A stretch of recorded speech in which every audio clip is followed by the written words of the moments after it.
আমরা সবাই কই যাইতেছি।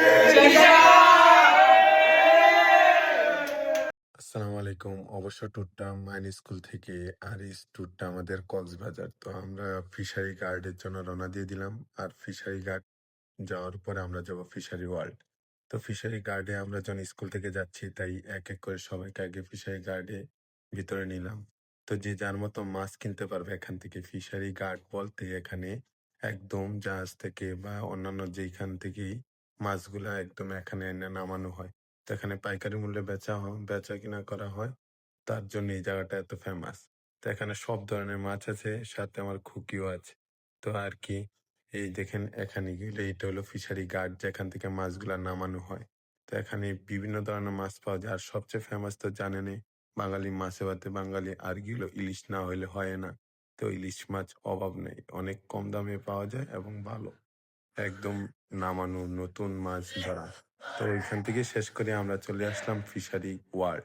ফিশারি ওয়ার্ল্ডে এখন আমরা দেখব বিভিন্ন প্রজাতির মাছ, যা অনেক সুন্দরভাবে তারা এগুলা স্থাপন করে রেখেছে এখানে। তার জন্য আমরা ভিতরে ঢুকলাম। তো ঢুকে এক এক করে সবাইকে আগের মতো করে সবাইকে ঢুকার পরে আমরা টিচারগণ সবাই পিছনে ঢুকলাম। তার মাধ্যমে আমাদের এই যে রেডিয়ান্ট ফিশ ওয়ার্ল্ড, এটা প্রথমে ঢুকলাম। তো এখানে ঢোকার পরে দেখলাম অনেক সুন্দরভাবে সাজানো। বলতে গেলে এক কথায় অসাধারণ।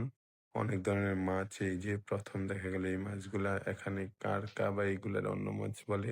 আর এটা ছিল ৩০০ কেজির একটা মাছ, যার ওজন সর্বোচ্চ ৩০০ কেজির উপরে আছে। তা এটাও দেখলাম। তারপর আপনারা চাইলে এখানে বা এই যে মাছ ছেড়ে খাওয়ানো যায়। তারপর আরো বিভিন্ন ধরনের মাছ, অসাধারণ, অনেক সুন্দরই ছিল। তারপর যদি আমরা দেখি একটু সামনে গেলে, আপনাদের বলে বোঝাতে পারবো না এখানে কত ধরনের মাছ আছে। তো আমি এক এক করে সবগুলা মাছ আপনাদের দেখাচ্ছি, আপনারা দেখেন। আর এখানে সবচেয়ে সুন্দরতম জিনিস হলো, ছোট্ট একটা জায়গার ভিতরে অনেক সুন্দরভাবে তারা গুছিয়ে অনেক কিছু রেখেছে। জায়গাটা ছোট্ট বলতে আবার অনেক ছোটও না। কমসে কম আপনি যদি সবগুলা সুন্দর করে দেখতে হয়, তাহলেও আপনার ১ ঘন্টা ১.৫ ঘন্টা চলে যাবে, যদি সবগুলা বুঝে বুঝে দেখতে হয়। তারপর আবার এখানে আছে বিভিন্ন প্রজাতির মাছের নাম, বৈজ্ঞানিক নাম, আপনি যেগুলা জানার প্রয়োজন বা জানতে পারেন। অবশ্যই আমরা যখন ২ তলার ভিতরে উঠবো, তখনই সাথে দিয়ে দেখবো ঝর্ণা। আর উপরে ওঠার এই জায়গাটার ছবি তোলা যায়, খুব সুন্দর একটা ভিউ। আর এখানেও আরো অনেক ধরনের মাছ আছে দেখা যাচ্ছে। আর এগুলো অ্যাকুরিয়ামের ভিতরে সবগুলা ভালোই, অনেক সুন্দরভাবে সাজিয়ে রেখেছে। আর দেখতেও অসাধারণ লাগে। ছোট বাচ্চাদের বা আপনার ছেলে মেয়ে বা স্কুলের ট্যুরের জন্য এটা বেস্ট একটা প্লেস। এখানে যদি বাচ্চাদের বা স্টুডেন্ট আনা যায়, তাদের দেখতে এগুলা শিখবে অনেক কিছু এগুলা দেখে, এবং খুবই ভালো লাগবে। তারপর ২ তলায় উঠলে দেখা যায় তাদের বিভিন্ন রকমের মাছের পদ্ধতি। আর গিয়ে হলো সবচেয়ে মজার বিষয় হলো, ৩ তলায় আমাদের এখানে এক্সিট বাইর উপর দিয়ে বাইর হইতে হয়, কিন্তু এখানে ক্যামেরা অন করা যায় না। তবুও আমি ক্যামেরা অন করে ফেলেছি, কেননা মাই লাইফ মাই রুলস। এখানে আমরা স্যার অনেক দুষ্টামি করলাম। আমাদের ম্যাম এখানে কিন্তু স্যার আপু বলতেছে ক্যামেরা অফ করতে।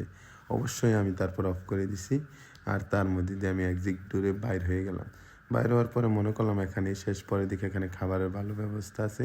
তারপর দেখি আমাদের স্যার, মাইন স্যার, একটু রেস্ট নিবে, বডি ম্যাসাজ করবে তার জন্য। তার মধ্যে দিয়ে আমাদের বডি ম্যাসাজ করা শেষ স্যারের। আর আমাদের ফিশ ওয়ার্ল্ড আর গিয়ে হলো ফিশ পার্ক, দোনোটাই ঘোরা শেষ। আর দোনোটার ভিতরে সবচেয়ে মজার জিনিস হলো, বাচ্চাদের সাথে যেখানেই যাবেন অনেক আনন্দ ফিল করতে পারবেন, এটাই।